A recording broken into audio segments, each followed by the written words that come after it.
السلام علیکم ورحمۃ اللہ وبرکاتہ۔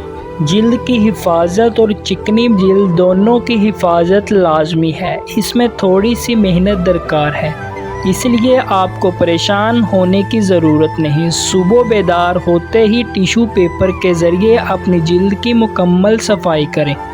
اگر ٹیشو پیپر پر چکنائی موجود ہو تو اس کا مطلب واضح ہے کہ آپ کی جلد چکنی ہے۔ اگر ناک، ٹھوڑی اور پیشانی پر چکنائی نہ ہو تو سمجھیں کہ یہ ملی جلی جلد ہے۔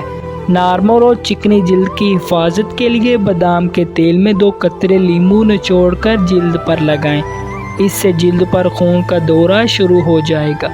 اگر جلد میں کچھ نیم خامیازہ خلیات ہیں تو متحرک و فعال ہو جائیں گے، اس لیے آپ اس شدید گرمی میں جب باہر نکلیں تو سن بلاک اور سن اسکرین کریم یا لوشن کا استعمال ضرور کریں، اور گھر واپس آتے ہی اچھے کلینزنگ لوشن سے چہرہ صاف کرنے کے بعد دھو لیں تاکہ چہرے کو مطلوبہ مقدار میں آکسیجن حاصل ہو جائے۔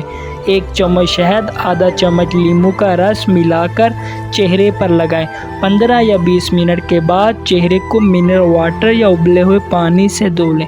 شہد اور لیموں کے عناصر جلد کی چکنائی کو زائل کر دیں گے۔ اگر آپ کو ہماری یہ ویڈیو اچھی لگی ہو ویڈیو کو لائک کریں، چینل کو سبسکرائب کریں۔ چلیے ملتے ہیں اگلی ویڈیو میں۔ السلام علیکم ورحمۃ اللہ وبرکاتہ۔